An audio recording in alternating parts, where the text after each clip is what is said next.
Ammon was a treasure, a bright creature come into our gloom. He fed our hunger, for we were starving too. He would never tell us enough about the lowlands. He'd given an answer of some kind to every question I asked, but often a joking answer, evasive or merely vague. There was probably a good deal about his past life that he didn't want us to know. And anyhow, he wasn't a keen observer and clear reporter, as Guin was when she was my eyes. She could describe exactly how the new bull calf looked, his bluish coat and knobby legs and little furry horn buds, so that I could all but see him. But if I asked Ammon to tell about the city of Derriswater, all he said was that it wasn't much of a city, and the market was dull. Yet I knew, because my mother had told me, that Derriswater had tall red houses and deep streets, that steps of slate led up from the docks and moorages where the river traffic came and went, that there was a market of birds, and a market of fish, and a market of spices and incense and honey, a market for old clothes and a market for new ones, and the great pottery fairs to which people came from all up and down the Trond River, even from the far shores of the ocean. Maybe Ammon had had bad luck with his thieving in Derriswater. Whatever the reason, he preferred to ask us the questions and sit back at ease to listen to us, to me mostly. I was always a talker, if there was anybody to listen. Guin had a long habit of silence and watchfulness, but Ammon could draw her out.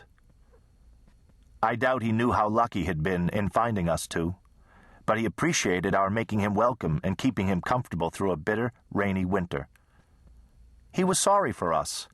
He was bored, no doubt. He was inquisitive. "So what is it this fellow up at Garamont does that's so fearsome?" he'd ask. His tone just skeptical enough that I'd try as hard as I could to convince him of the truth of what I said. But these were matters that were not much talked about, even among people with the gift. It seemed unnatural to speak of them aloud. "The gift of that lineage is called the twisting," I said at last. "Twisting? Like a sort of dancing?" "No." The words were hard to find and hard to say. "Twisting people." "Making them turn around?" "No, their arms, legs, necks, bodies." I twisted my own body a bit with discomfort at the subject.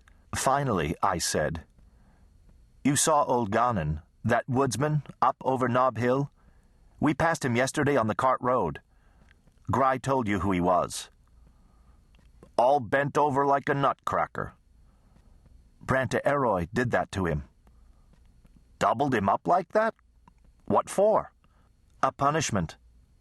The Branter said he came on him picking up wood in Gare Forest." After a little, Ammon said, "Rheumatism will do that to a man." "Guin was a young man then." "So you don't yourself recall it happening?" "No," I said, vexed by his airy incredulity. "But he does, and my father does. Guin told him. Guin said he wasn't in Garamont at all, but only near the borderline in our woods. Branter Eroy saw him and shouted, and Guin was scared and started to run away with a load of wood on his back. He fell. When he tried to stand, his back was bent over and hunched, the way it is now. If he tries to stand up, his wife said, he screams with the pain." "And how did the Branter do this to him?" Ammon had learned the word from us. He said he'd never heard it in the lowlands. A Branter is the master or mistress of a domain, which is to say the chief and most gifted of a lineage. My father was Branter of Caspermont. Guin's mother was Branter of the Barras of Rodmont, and her father Branter of the Rods of that domain. We too were their heirs, their nestling eaglets. I hesitated to answer Ammon's question. His tone had not been mocking, but I didn't know if I should say anything at all about the powers of the gift. Guin answered him. "He'd have looked at the man," she said in her quiet voice. In my blindness, her voice always brought to me a sense of light air moving in the leaves of a tree. "And pointed his left hand or finger at him, and maybe said his name, And then he'd have said a word or two, or more, and it was done. What kind of words? Guy was silent. Maybe she shrugged. The Gare gift's not mine, she said at last. We don't know its ways. Ways? The way a gift acts. Well, how does your gift act? What does it do, then? Emmon asked her, not teasing, alive with curiosity. It's something to do with hunting? The bearer gift is calling, Guy said. Calling? What do you call? Animals. Deer? After each question came a little silence, long enough for a nod. I imagined Guy's face, intent yet closed, as she nodded. Hares? Wild swine? Bear? Well, if you called a bear and it came to you, what would you do then? The huntsman would kill it. She paused and said, I don't call to the hunt.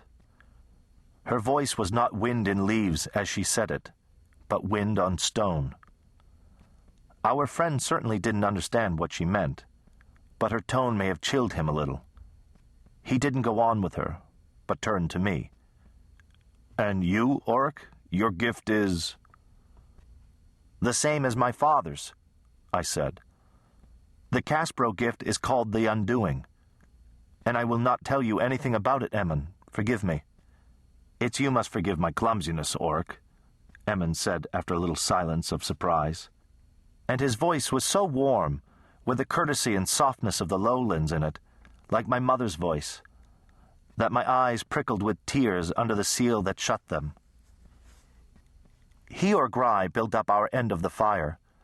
The warmth of it came around my legs again, very welcome. We were sitting in the big hearth of the stone house of Caspermont, in the south corner, where seats are built deep into the stones of the chimney side. It was a cold evening of late January. The wind up in the chimney hooted like great owls. The spinning women were gathered over at the other side of the hearth, where the light was better. They talked a little or droned their long, soft, dull spinning songs, and we three in our corner went on talking. Well, what about the others, then? Emmon asked, irrepressible. You can tell about them, maybe. The other Branters, all over these mountains here in their stone towers, like this one? On their domains? What powers do they have? What are their gifts? What are they feared for? There was always that little challenge of half-disbelief which I could not resist meeting. The women of the lineage of Cordamont have the power of blinding, I said, or making deaf, or taking speech away. Well, that's ugly, he said, sounding impressed for the moment. Some of the Cordamont men have the same gift, Guy said. Your father, Guy, the Branter of Rodmont, has he a gift, or is it all your mother's? The Rods have the gift of the knife, she said. And that would be? To send a spell knife into a man's heart, or cut his throat with it, or kill him, or maim him with it, how they please, if he's within sight. By all the names of all the sons of Chorm, that's a nice trick. A pretty gift. I'm glad you take after your mother. So am I, Guy said. He kept coaxing, and I couldn't resist the sense of power it gave me to tell him of the powers of my people. So I told him of the Olm lineage, who can set a fire burning at any place they can see and point to, and the Callums, who can move heavy things by word and gesture, even buildings, even hills, and the Morga lineage, who have the inner sight, so that they see what you're thinking.